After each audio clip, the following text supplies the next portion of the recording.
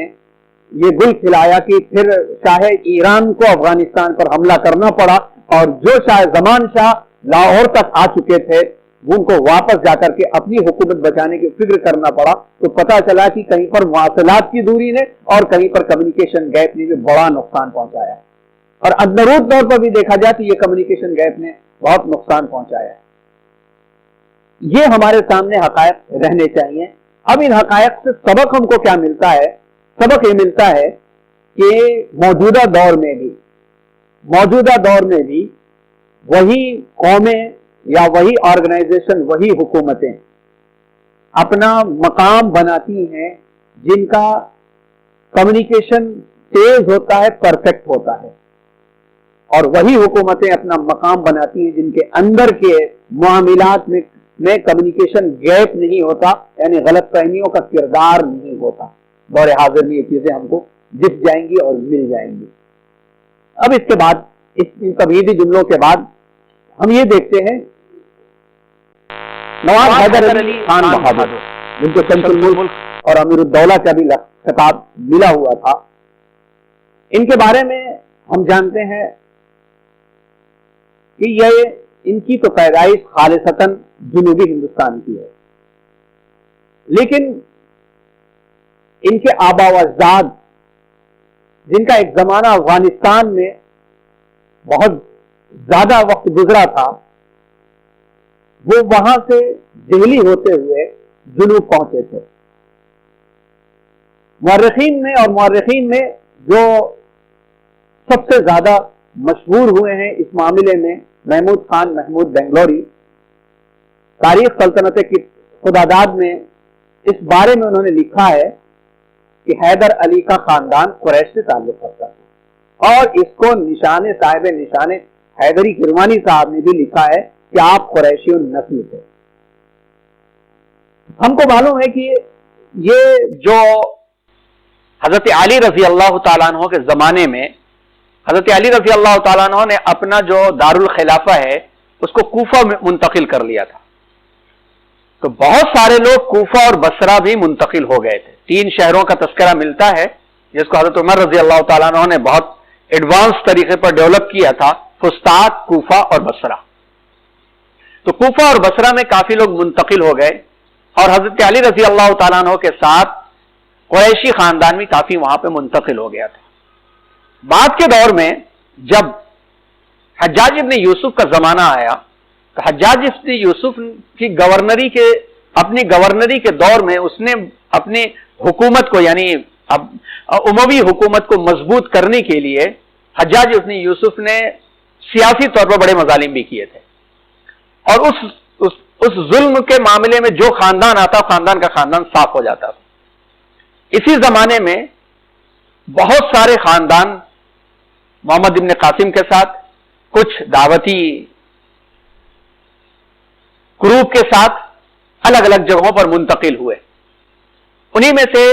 حضرت حیدر علی کا بھی خاندان تھا، جد امجد کا، جو وہاں سے منتقل ہو کر کے افغانستان آ گئے، اور افغانستان میں انہوں نے بود و باش اختیار کیا۔ مکے سے بغداد سے ہندوستان آنے کے اس وقت 2 راستے تھے، پہلا تو ایک تو تھا ایران کی طرف سے، اور دوسرا تھا افغانستان کی طرف سے اور پنجاب کی طرف سے۔ تو حیدر علی کا جو جد امجد کا خاندان تھا وہ عرب سے نکل کر کے افغانستان، اور پھر افغانستان سے پنجاب میں بھی کچھ دن ان کا قیام رہا، اور اسی بنیاد پر بعض مورخین نے، خاص طور پر پڑوس ملک کے مورخین نے یہ دعویٰ کیا ہے کہ حضرت ٹیپو سلطان کا خاندان جو تھا وہ پنجابی خاندان تھا، کیونکہ پنجاب کا وہ حصہ اس ملک کے اندر ہے، جبکہ یہ بات صحیح نہیں ہے۔ گزر ہوئی تھی چند ماہ یا چند سال یا چند نسلیں، وہاں پر ان کا قیام رہا ہوگا، جس کی وجہ سے لوگوں کو یہ غلط فہمی ہوئی کہ ان کا تعلق پنجاب سے تھا۔ پراکسی فرڈینینڈ نے the Tiger of the Mysore biography of Hyder Ali and Tipu Sultan میں صفحہ نمبر 17 پر اس نے لکھا ہے کہ 16ویں صدی میں حیدر علی کے جد امجد شیخ ولی محمد دلی سے گلبرگہ آئے، شیخ ولی محمد دلی سے گلبرگہ آئے۔ اچھا، یہاں پر ایک سلسلہ یہ بھی جڑتا ہوا ملتا ہے کہ یوسف علی عادل شاہی حکومت، چونکہ یوسف علی وہ سلطنت عثمانیہ کے چشم و چراغ تھے، جب ادھر سے وہ اور ان کے خاندان کے لوگ آئے اور ان کی حکومت قائم ہوئی تو جو بھی اس ترکی نسل سے یا افغانستان سے تعلق رکھتا تھا، بہت سارے خاندان جو تھے وہ دکن کی طرف منتقل ہو گئے۔ اور ایک بات سمجھ میں آنے کی بھی یہ ہے کہ دلی سے جب دکن کا رابطہ ہوا تو یہ ایک تاریخی حقیقت ہے کہ جس مقام پر ایک قوم کی حکومت قائم ہوتی ہے اور وہاں پر امن اور چین اور سکون اور کھانے پینے کا نظام یعنی فائنانس اور معاشیات کا نظام مضبوط ہوتا ہے، تو تاجر قسم کے لوگ آ کر کے وہاں پہ جم جاتے ہیں، اور کئی خاندان ایسے ہوتے جو وہیں پر بس جاتے ہیں آ کر کے۔ دکنی حکومتوں نے تجارت کے ساتھ ساتھ علم و ادب کی بھی بہت سرپرستی کیا تھا، تو علم و ادب کی سرپرستی کی وجہ سے کئی بزرگان دین بھی آ کر کے وہ دکن کے اندر وہ قیام پذیر ہو گئے تھے، اور اسی معاملے کے اندر حضرت ٹیپو سلطان شہید رحمت اللہ علیہ کے جد امجد ولی محمد دلی سے گلبرگہ آ گئے، اور ان کی اس بات سے تائید ہوتی ہے کہ حیدر علی کا تعلق بھی عرب سے ہی تھا کہ وہ ہندوستان پنجاب کے راستے سے آئے، دلی سے جنوبی ہندوستان انہوں نے سفر کیا، جس کی وجہ سے عام بات یہ ہو گئی کہ ان کا تعلق پنجاب سے تھا، جبکہ اصلاً ان کا تعلق قریشی النسل عربوں سے تھا، اور وہاں سے ہوتے ہوئے بغداد سے افغانستان، اور افغانستان سے ہوتے ہوئے پنجاب، وہاں سے دلی سے جو ہے گلبرگہ آ کر کے وہ قیام پذیر ہوئے۔ حیدر علی ان کے والد کا نام فتح محمد تھا، وہ نواب آف آرکاٹ، کرناٹک نہیں آرکاٹ کی فوج میں ایک کمانڈر تھے، پھر بعد میں انہوں نے مہاراجہ آف میسور کی ملازمت اختیار کر لی، اور انہیں نائک کا لقب ملا تھا۔ یہ نائک کا جو لقب ہے یہ بڑا لقب اور ایک جاگیر کے طور پر جانا جاتا تھا، اور بڑا مقام تصور کیا جاتا تھا۔ 1752 میں حیدر علی نے راجہ میسور کی ملازمت اختیار کی، کیونکہ اس سے پہلے ان کے والد جو تھے فتح محمد مہاراجہ آف میسور کے تحت جنگ کرتے ہوئے وہ مارے گئے تھے، اور بعد میں حیدر علی نے اپنی صلاحیتوں کی بنیاد پر ایک مقام بنایا، اور 1755 میں راجہ نے اپنی فوج کا سپہ سالار بنایا۔ پھر بعد میں حالات جو ہوئے، ان حالات کے اندر ریاست میسور یعنی اس وقت کی جو ریاست تھی مہاراجہ کی، بد انتظامی اور مہاراجہ کا وزراء کے ہاتھوں کٹ پتلیاں بن جانا اور باہر کے خطرات اس قدر وہ بڑھ چکے تھے کہ اگر پوری تاریخ میں سکون اور اطمینان کے ساتھ بیٹھ کر کے جائزہ لیا جائے کہ اگر حیدر علی نہ کھڑے ہوئے ہوتے اور کئی مقام پر اپنی جان کی قربانی کے لالے تک بھی نہ پڑے ہوئے ہوتے، تو حیدر علی اگر نہ ہوتے تو یہ حکومت کب کی ختم ہو کر کے یہ جو ہے مرہٹوں کے ہاتھ میں چلی جاتی، یا پالیگاروں کے ہاتھ کے اندر اس کے ٹکڑے ٹکڑے حصے بکھرے ہو گئے ہوتے، پھر دوبارہ ریاست میسور کا نام کبھی ابھر کر کے نہ آتا۔ نندراج کا معاملہ ہو یا ان کے بھائی کا معاملہ ہو یا کھانڈے راؤ کا معاملہ ہو، یہ ساری کی ساری وہ داستانیں ہیں جن داستانوں کے اندر اونچ نیچ تو دیکھی جا سکتی ہے، ظلم اور ستم کی داستانیں بھی دیکھی جا سکتی ہیں، لیکن اگر ان کی جگہ پر کوئی بھی صحیح الفطرت اور کوئی بھی جری اور خوددار انسان ہوتا تو یقیناً وہ اپنی حکومت قائم کرتا، اور حیدر علی نے جو حکومت قائم کیا اس سے ان کی وفاداری کا اندازہ اس طرح سے ہوتا ہے کہ ان کے مقام پر کسی نے بھی اس مذہب کے بھی شخص نے حکومت قائم کیا ہوتا تو مہاراجہ اور اس کے پورے خاندان کو ختم کر کے اپنی حکومت میسور شہر، موجودہ میسور شہر کے اندر بھی قائم کر دیا ہوتا تاکہ دوبارہ آئندہ کوئی بچے نہ۔ تاریخ کسی بھی قوم کی دیکھی جائے، اس قوم کے اندر یہ بات سامنے آتی ہے اور ثابت ہوتی ہے کہ نئی حکومت قائم ہوئی ہے تو حکومت قائم کرنے والے حاکم وقت نے مفتوح حاکم کو, پورے خاندان کو, گود کے بچوں تک کو بھی قتل کر ڈالا ہے, کیونکہ یہ بڑے ہو کر کے حکومت کے دعوے دار نہ بنے. اسی مزاج سے حیدر علی نے بھی اگر سری رنگا پٹنہ کے اندر اپنا دارالخلافت بنایا تو ان کو تو چاہیے تھا کہ شہر میسور کے مہاراجا کا نام و نشان مٹا دیتے, لیکن انہوں نے نہیں مٹایا. یہ مہاراجا کے ساتھ وفاداری کا معاملہ تھا, اور جن علاقوں کو ان کی جاگیر کے اندر دیا ان کو اس حد تک حکومت کرنے میں پوری طرح سے خود مختار اور آزاد رکھا. چنانچہ ان کی بھی تاریخ پڑھی جائے تو اس تاریخ کے اندر جب سے دسہرہ شروع ہوا ہے, اور اتفاق سے دسہرے کا دن بھی چل رہا ہے, وہ دسہرہ اس کے بعد سے لے کے آج تک نہ رکا نہ روکا گیا. ٹیپو سلطان شہید رحمت اللہ علیہ پر الزامات لگانے والوں کے لیے ایک بہترین جواب ہے کہ اگر انہوں نے اس قدر سختی اور کٹر پن کا مظاہرہ کیا ہوتا تو یہ دسہرے کم از کم 17 سال یا 19 سال کے لیے تو روک دیے جانے چاہیے تھے. تو معلوم یہ ہوا کہ وہ حکومت اگر حیدر علی قائم نہ کرتے تو حکومت چلی جاتی اور دوبارہ اس خاندان کا کوئی شخص نام و نشان لینے والا نہ ہوتا. حیدر علی نے اس چیز کو باقی رکھا, گویا ایک طرح سے وڈیار خاندان کو محدود ہی صحیح طریقے پر محفوظ کر دیا. انہوں نے 1766 کے آس پاس انہوں نے سری رنگا پٹنہ کے اندر اپنی حکومت قائم کیا, اور پھر اس کے بعد پہلے جب مہاراجا آف میسور کے تحت تھے تو انہوں نے بڑی اصلاحات بھی کی تھی, اس میں کھانڈے راؤ کا بھی ساتھ تھا, بڑی حمایت بھی حاصل کی. وہ بھی ایک نہایت دانا اور حساب و کتاب کا ایک ماہر شخص تھا. اور لیکن پھر آگے بڑھتے بڑھتے یا تو جس کو کہا جاتا ہے کہ اسٹیم نیڈ جو ہوتی ہے, وہ اسٹیم نیڈ کبھی کبھی بڑے گل کھلاتی ہے کہ میں آگے بڑھوں یا وہ آگے بڑھے. اس معاملے کے اندر لے کر کے کھانڈے راؤ سے معاملہ خراب ہوا, اور اس میں ایک موقع ایسا بھی آیا کہ ان کو اپنی جان بچا کر کے اپنی بیوی بچوں کو چھوڑ کر کے بھی بھاگنا پڑا. سلطان بننے کی راہ میں عجیب و غریب رکاوٹیں ان کی رہی. نہ صرف یہ کہ اس طرح کی سازشیں تھیں, لیکن ان سازشوں کو دور کرنے کے بعد ایک موقع تو یہ بھی آیا تھا کہ ان کی فوج کا بڑا حصہ کاٹ ڈالا گیا اور ان کو اپنی جان بچا کر کے دوبارہ بھاگنا پڑا. لیکن حیدر علی تخت نشینی کے وقت میں صرف ریاست میسور کے پاس 33 ہی گاؤں بچے تھے. اس اعتبار سے دیکھا جائے تو انہوں نے اپنی حکومت قائم کرنے کے بعد جو علاقے بھی فتح کیے وہ خالصتاً ان کی اپنی محنت کے تھے. مہاراجا کے پاس اتنا علاقہ باقی ہی رہا, مگر انہوں نے تھوڑے ہی عرصے میں 80,000 مربع میل کے علاقے پر اپنی حکومت قائم کر لی. جب یہ حکومت قائم کی تو اس وقت 3 طرح کی طاقتیں ان کے سامنے آ گئی مد مقابل. انگریز ان دنوں آہستہ آہستہ پورے ہندوستان پہ قبضہ جما رہے تھے, اور ان کے خلاف بھی بڑی بڑی جنگیں حیدر علی کو لڑنا پڑا, جو اینگلو میسور وار کے نام سے مشہور ہے. پہلی جنگ 1766 اور دوسری جنگ 1769 میں. حیدر علی جیتے بھی, حیدر علی ہارے بھی, لیکن انگریزوں کے خلاف جو جنگ رہی اس جنگ کے اندر, پہلی جنگ کے اندر مدراس تک پہنچ کر کے انگریزوں کو صلح کرنے پر مجبور کرنا پڑا. یہاں پر مورخین نے ایک نقطہ اٹھایا ہے کہ جب اتنی طاقت ان کے پاس تھی تو وہاں پہنچ کر کے انگریزوں سے صلح کیوں کیا انہوں نے؟ تو جواب میں 2-3 آپشن لکھے گئے ہیں. پہلے یہ آپشن لکھا گیا ہے کہ اس وقت